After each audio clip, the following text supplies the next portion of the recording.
Hey guys, it's Dan, your host here at Dan's Reviews, back to bring you another Walking Dead review. This is for our weekly Walking Dead review. This is for The Walking Dead Season 8, Episode 7, called Time for After. So, this episode for me, in terms of this episode and what my overall thoughts for this episode would be, I thought that this was a good episode. I wouldn't say it was a great episode. I wouldn't say it's a bad episode. I would say it's a good episode for this week.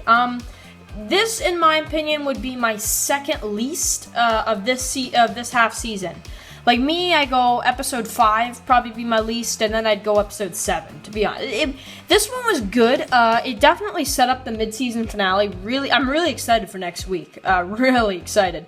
Probably one of the most hyped episodes for a long time, at least, for The Walking Dead. So, very excited to see the mid-season finale. But this episode, for me, there was some parts I really, really enjoyed. And then there were some parts I'm like, I don't know how I feel about this, you know? But overall, I wouldn't say it was like a boring episode. It was really good. It was really, really good in my opinion. But there was a couple times where I'm like, okay, was this sequence really necessary?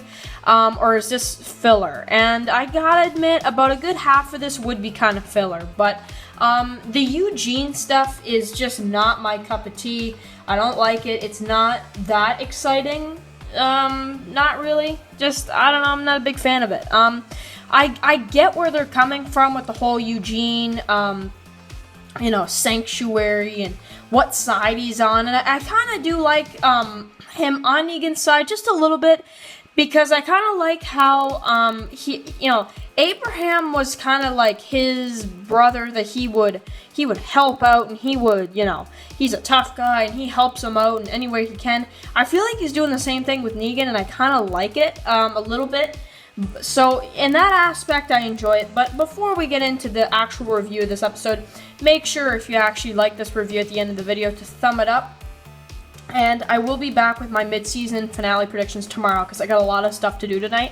So I won't be doing my mid-season finale predictions, but that will be coming tomorrow. So look out for that. So now let's get into the episode because we have a lot to talk about and just a lot of stuff to go into. So again, spoiler warning if you have not seen this episode. So now we open it up with Rick in the boxcar getting out, and Jada is kind of taking some photo shoots of him. Not much to go into.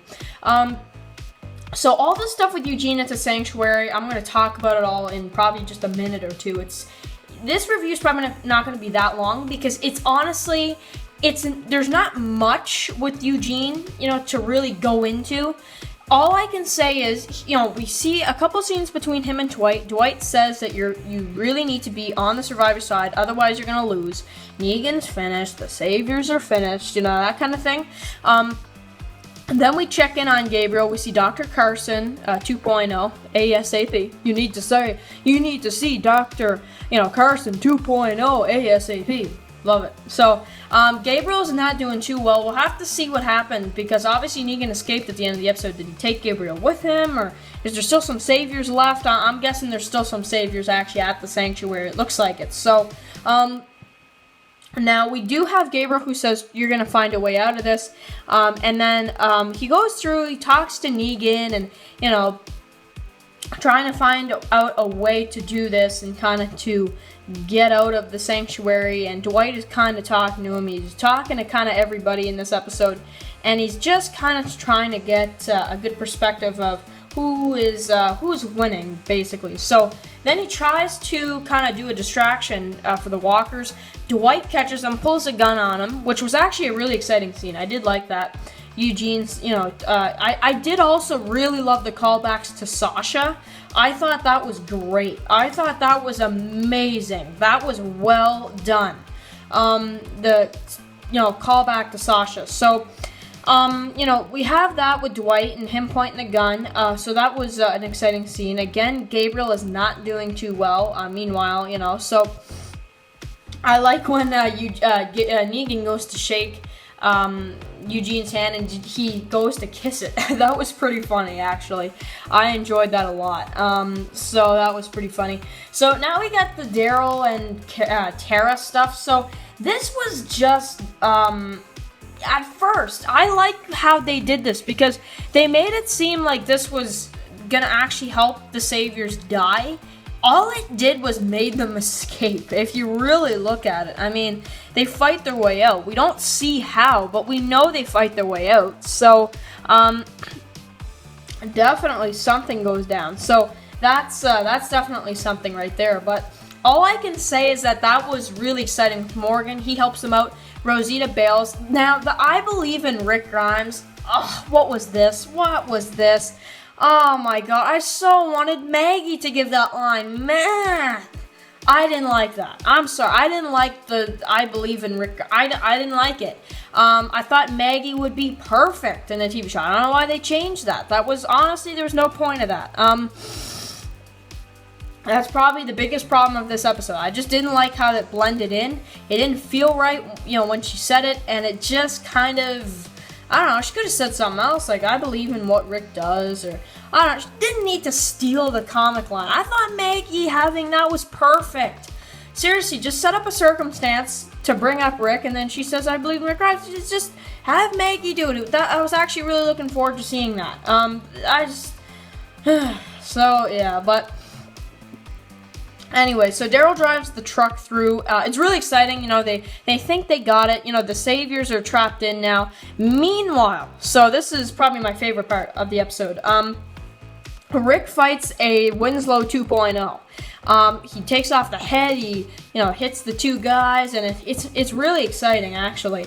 And he pins down Jadis, and he's like, do we have a deal? You can sculpt whatever you want, but I am leaving. I like that. So, he's taking control of the situation, while, pinning down Jadis. I just loved it. So, can we trust the scavengers? I will probably never trust them, but as long as they're on Rick's side and they don't turn on them, fine, keep them there, I guess. But they just, I don't want them there, to be honest. But anyway, if they stay on Rick's good side, then sure, keep them, I guess, if you're going to do some interesting character development. So, we have the Saviors up the stairs, and we have the zombies who are coming in. Really exciting when some of the Saviors are dying and all that. So, then to end off the episode on a really crazy note, we have Rick who sees, he brings, the junkyard to the sanctuary to finish it, waiting for his people to get there, and then at the end, he notices that the Saviors are gone,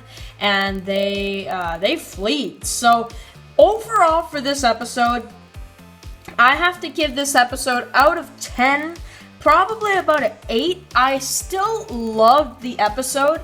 There's just a couple scenes I didn't agree with, like the I Believe in Rick Grimes, the Eugene stuff. Some of it was good, some of it was not good, but the majority, like I'd say out of that hour block, well, out of those, 40 to 45 minutes, I would say at least about 35 of those minutes were really, really good. So that's the majority of the episode. So getting me really excited for the mid-season finale, though. I'm really hyped for it. Love Season 8 so far. Even though I had a couple issues with this episode, I still thought it was an amazing episode. So make sure to write all your comments below. What did you guys think about this episode? And I will catch you guys for my predictions tomorrow.